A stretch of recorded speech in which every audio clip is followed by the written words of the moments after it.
Am I the a-hole for not splitting my kids' inheritance with my sister's kids? My mom and dad were not wealthy people. Actually, growing up, the family was lower middle class. In 2008, my parents received notice that the US government was claiming their house and land in eminent domain. My parents received a sizable check that they didn't want to take but had to. Can't fight the feds when you're paycheck to paycheck. I, 52 mil, and my wife offered my parents the basement of our home that we could furnish as a separate home. They were older and wanted to be closer to grandkids, and my dad was closer to a few fishing spots, so they agreed and it worked out well for all of us. I didn't charge anything because they're my parents, and they did more than we could have asked. My mom cooked for the family, which helped my wife and I immensely, while my dad took care of the yard, which he liked to do. A few years ago, my mom and dad went to visit my sister for the holidays to see her and her kids, but my family couldn't go due to work. I didn't hear much of anything, which wasn't odd, until Christmas Eve/day. I reached out but was told we would talk later. Even weirder was that my parents returned home much earlier than expected, and they were upset. My dad explained to me that my sister had been having an affair and her husband was leaving her. Apparently, the youngest girl isn't his either. Terrible situation all around, and everyone blamed my sister, as do I. I felt bad for the little girl though. She was innocent in the whole thing. Unfortunately, both of my parents passed away a few years ago in a close time span, and never really made amends with my sister. My parents were from a different time period and my sister is stubborn. I don't know really, I guess. My mom passed last, and made it clear that she didn't want my sister to get anything, and said to follow the will. It was hard hearing that, to be honest. My parents left majority of their finances to my family, while also leaving a college fund to my sister's oldest daughter. My sister wasn't able to save anything for her youngest daughter, and had asked me to help her out. My daughters won't be able to stop with just a bachelor's degree and will require more, and I wish to help with that, so I declined. Things got ugly and I apologized again, and brought up the fact that this was all her fault for having an affair on her husband. Had she not done that, this wouldn't be a problem. She countered with, had she not done it, her daughter wouldn't be here, thus I must hate her. My youngest niece recently reached out via Facebook and asked for help, and that it wasn't fair she was being excluded for just being born, and she didn't do anything to anyone. I apologized to her and told her I agreed with her. However, I had my own children to think of. Am I the a-hole here? Edit: I was told add this in. I offered to pay for 2 years of community college. However, both my sister and my niece feel that was a joke. I have since rescinded that offer. Now for the top comments. Not the a-hole. Maybe baby daddy/affair partner should step up and help pay for his daughter. Definitely not the a-hole. Hijacking this top comment because I'm kinda sensitive when it comes to trust fund, but OP, you're doing the right thing, and your kids will thank you for putting their education first. I know I will. Also, it's respectful to follow your mom's dying wish. You're not the a-hole. Never will be under these circumstances. I feel bad for your niece, but she should have known that she's not your responsibility. She could have reached out to her bio dad though. Edit: rejecting your offer to pay for 2 years of community college is a bit of an entitled move too, in my opinion. Definitely not the a-hole in this case. Not the a-hole, but I do feel bad that your younger niece is paying for her mother's bad choices. It's not her fault, but it's not your kid's fault either. This is a mess, but I see nothing wrong with following your mother's dying wishes. Why can't the younger niece reach out to her bio father for help? I would almost wonder if her mom asked her to reach out. Not the a-hole. It was your sister's bad choices that led to this. You might consider telling her what your mother said so they know exactly the reason you got more. The mother was an a-hole to decide one granddaughter didn't matter to her because of the circumstances of her birth. Now for the next story. Am I the a-hole for convincing my husband to only include our kids in his will? My 43 female husband is in his 70s and has been suffering from a myriad of health problems. Meanwhile, our youngest child is 3 years old and we have a total of 5 kids ranging from 3 to 17. He's pretty much an absentee owner in his business now. His older 3 kids are in their 30s and they all decided not to go to college, but all are employed right now. I will be fine when my husband is gone, because I know how to run his business and our homes are all paid for, but I want my kids to be able to get the independent head start in life, where they can have their own money, and spend or invest it in a way they liked. No offense, but his older kids already had their chance to decide what they want to do with their lives, and I'm sure if they asked my husband, he would have been able to help. However, Every time his older 3 kids tried something, they were adamant that their dad has nothing to do with it, and they generally have a combative relationship with their dad. After his latest health scare, I realized I had to bring up estate matters with my husband. We sat down and talked, and I said that overall, if our kids were to split his assets 5 ways as opposed to 8 ways, that would be more money for themselves, and while it could never replace him if God forbid he wasn't able to guide them into adulthood, it would be more beneficial to them than their siblings whose windows of exploration are gone. My husband said he has always had a strained relationship with his kids. And he's been there enough throughout their childhood, trying to get them to value their education, but they all ended up taking unstable paths. And in the end, that was their doing. More discussion followed, but yesterday, we sat down with his lawyers and had his will amended so that his older 3 kids get a very small lump sum, around $300, leaving our kids and myself as the primary beneficiaries. Am I the a-hole? My husband and I have been the most important people in each other's lives, and I do the same for him. Now for the top comments. You're the a-hole. No offense, but his older kids already had their chance to decide what they want to do with their lives, and I'm sure if they asked my husband he would have been able to help. My husband said he has always had a strained relationship with his kids. Yeah, well, I imagine being a teenager and seeing your 50-something father shack up with a 25-year-old, and basically start a whole new family might lead to some strain. Not to mention she is actively trying to make things worse. OP. You're the a-hole. You're the a-hole. You're 30 years younger than him, and just convinced him to cut his kids that aren't yours out of the will. Everything about this sounds shady. I truly don't mean to sound offensive, but to have a 3-year-old with someone in their 70s. Real convenient she's now convinced him to change his will. Info. No offense, but his older kids already had their chance to decide what they want to do with their lives. What did you do with your life? Marry a rich guy 30 years older than you? Yeah, the cheek of this woman, how freaking entitled.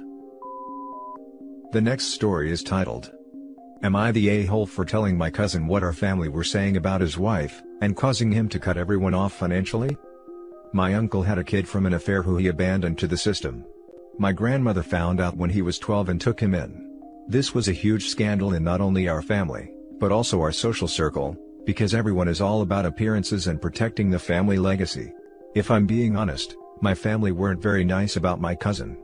I remember when he first came to live with our grandparents, my own mother told me not to socialize with him too much in front of outsiders, so he doesn't ruin my reputation. I was 8. When he graduated, the family didn't want him involved in the family business because of his parentage, and also because he was pretty closed off, and was only close to our grandparents and no one else in the family. So, our grandfather gave him some money to start something of his own. The family business hasn't been doing so well for a long time, but my cousin is doing better than ever. Despite everything, he's been financially helping all of us for a few years now. Recently, our grandparents told everyone he was married and expecting a baby, so our cousin got her pregnant by mistake and chose to do the right thing, based on a few conversations he had with him before he announced his marriage. My family immediately cyberstalked his wife, and they said some awful things about her, and everyone was complaining that he could have done so much better. My dad was even encouraging everyone to make things hell for her so she leaves. I told my cousin what they said. I'd like to say I did it for selfless reasons, but I didn't. He's paying for my tuition, after my parents refused to help since I dropped out the first time, and based on his personality, I doubt he's going to be very forgiving once they start this crusade against his pregnant wife. Well, he cut everyone off except me and our grandparents. He never told anyone it was me. But since everyone is floundering trying to figure out what they're going to do now and I'm not, it didn't take much for them to figure out I was the snitch. Now my family are angry at me and calling me all sorts of names. So, am I the a-hole? Now for the comments. Not the a-hole. They never accepted him as a family member. If they never accepted him, why do they deserve his help? They don't.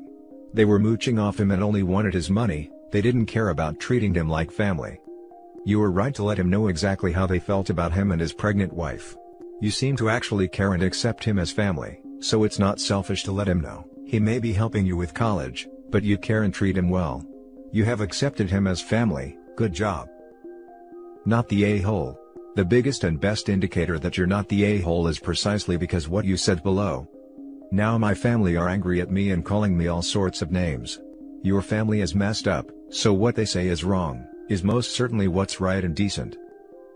OP's whole family, except the grandparents, is the reason God created the middle finger.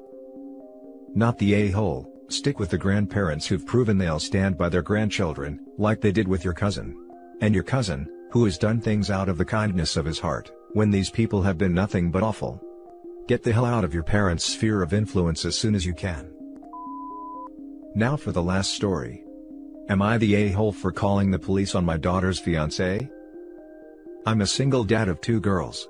Megan 23, and Zoe 17. I'm doing well financially. Note I'm not rich. In fact, I raised my girls under tough circumstances, but I made sure they'd everything they needed. Megan is engaged. They've been saving for the wedding for months now, but they're struggling. I got Megan a car when she was 18 that she hasn't been able to fix because of rent, saving for the wedding, daily expenses, etc. I understand that cheap cars require constant maintenance, but it was a great gift for her, especially since she wanted to be independent. Zoe's 18th birthday is next month. I got her a Hyundai that cost me $5,000. It runs perfectly.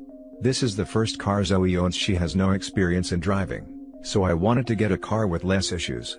Zoe likes it and can't wait to drive it. The key will be handed to her on her 18th birthday. It's been in the garage for 2 months now. It sure needs cleaning and will be as good as new. Days ago, Megan's fiancé started complaining about needing a car, since Megan's car can no longer run. He said that he was tired of using public transportation to go places, like the hospital and school, and said that they're literally broke because public transportation is expensive. He asked if he could borrow the Hyundai we have in the garage. But I told him no. That is a gift and cannot be given to anybody. I offered to lend him $100 but he refused, saying he will never take money from me. 2 days ago, I returned from work. Zoe was looking upset and worried. I asked what was going on, and she told me Megan's fiancé came and took her car, the Hyundai. I asked her when and she said at 10 a.m., so, he was gone for almost 10 hours. She told me he found the keys in my office and got the car out of the garage. She told him not to take, but he took it. I was mad. I called him, he didn't answer. I called Megan and she was out with friends. I told her her fiancé took her sister's car and wasn't answering the phone. Told her he should have never touched it, and that I'd call one more time then go to the police. She said I was overreacting and he'll return it later. I got fed up. At 7 p.m. I called the police, and reported the car stolen. He got picked at 9 and was taken to the station. Megan came home yelling at me, telling me that I just caused her fiancé to spend a night in jail, and that they already took permission from Zoe, but Zoe denied it. I argued with her that I already told him no. Doesn't matter if they took permission. I'm the one who's responsible for the cars, it's not Zoe's yet. I talked to the officers and he got released in the morning. Megan didn't stop calling me an a-hole, saying I overreacted, completely ignoring that this is her sister's gift he took. He wants an apology from me, but I refused to have them come to my house after this. I could tell Zoe felt worried and upset, and clearly couldn't deal with Megan's fiancé's behavior. As a parent I had to do something even if this upsets Megan. Now for the top comments. Not the a-hole. He ignored your words, went into your home, went into your office, took the keys, ignored your daughter, and stole the car from your garage. He then took it for the entire day and didn't respond to your calls. You had every right to call the cops. Don't let them try to pretend like you're wrong here. Not the a-hole. Inform your older daughter that taking something once you've been explicitly told no, is theft. He stole a car. Tell her to grow up and stop making excuses for her fiancé stealing your car and refusing to give it back, and that rationalizing that away is insane. Not the a-hole, but keep an eye out. They might start unfairly pressuring Zoe. She's young, and it can be hard to say no to pestering older relatives. Yep.